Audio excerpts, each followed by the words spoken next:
À Parakou, les vacances sont les moments où la majorité des apprenants font des activités de rémunération de vacances, vente d'arachides et maïs, gérant des cabines de crédit GSM, aide-maçon. Ils s'adonnent à toutes sortes d'activités pouvant leur permettre d'avoir de l'argent. Ceci dans l'optique d'économiser assez de sous en vue de préparer la rentrée prochaine. Je fais pour aider mes parents à la maison, pour payer la scolarité. On fait ça pour aider les parents, pour acheter nos fournitures pour la rentrée. Plusieurs avantages y découlent. Pour moi, le job de vacances n'est pas une mauvaise chose. Ça te permet d'apprendre d'autres choses et de t'apprêter pour avoir d'autres cordes à ton arc.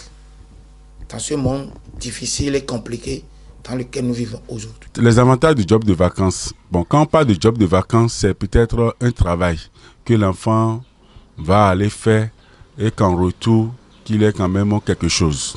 Autre chose, l'enfant va auprès d'un maître artisan pour s'enquérir de certaines connaissances, ce qui peut lui profiter toutes les fois qu'il aura de repos, de vide dans son programme d'écolier.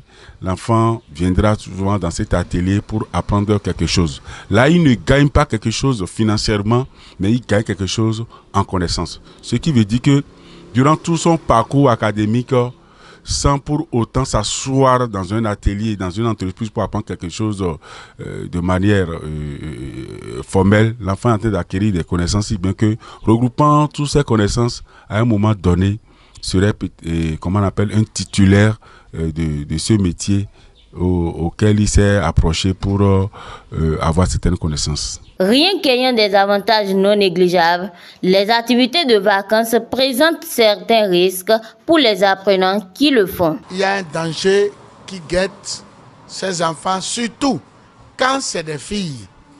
Surtout quand c'est des filles. Pour les garçons, c'est encore mieux. C'est vrai que aussi, c'est pas qu'il n'y a pas de risque. Parce que si on imagine les enfants qui vont pour faire aide-maçon, quand ils prennent goût à ça, la rémunération qu'ils trouvent par jour peut les décollecter de l'école. Donc, le danger est là. Mais pour les filles, c'est le danger des dangereux sexuels qui sont partout. Donc, voilà pourquoi moi, je ne conseille pas tous les jobs pendant les vacances. Mais de commun accord, l'enfant et les parents, ils peuvent s'asseoir et voir déjà ce que l'enfant aime faire et même pourquoi ne pas l'inscrire pour apprendre ces choses, ne serait-ce que pour la période des vacances. Il convient de noter le rôle important des parents pour cadrer leurs enfants afin qu'ils ne dérivent pas dans la pratique de ces activités.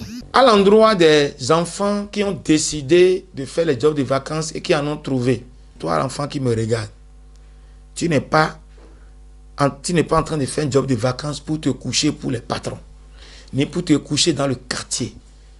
Il y a danger dans cette affaire.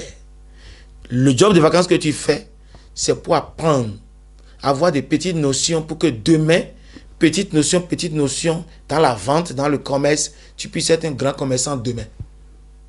Le job de stage de vacances que tu fais, c'est d'apprendre à faire quoi? À vivre en entreprise, à connaître quelque chose lié à la filière que tu es en train de faire.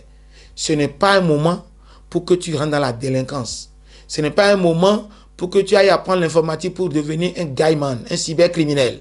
Ce n'est pas un moment pour que tu puisses aller te coucher sous les hommes pour ouvrir tes cuisses. Job de cuisse n'existe pas. Ces jeunes, on pourra leur dire de s'abstenir de poser de ces actes. Et je reviens toujours aux parents parce qu'un enfant qui est bien dirigé, bien guidé, avant de commettre des actes, craint également les parents. Pendant que l'enfant est encore à un âge où d'éducation, on doit l'éduquer. Donc, c'est le moment propice. Et pour les filles et pour les jeunes garçons, je crois que le comportement des parents doit être le même.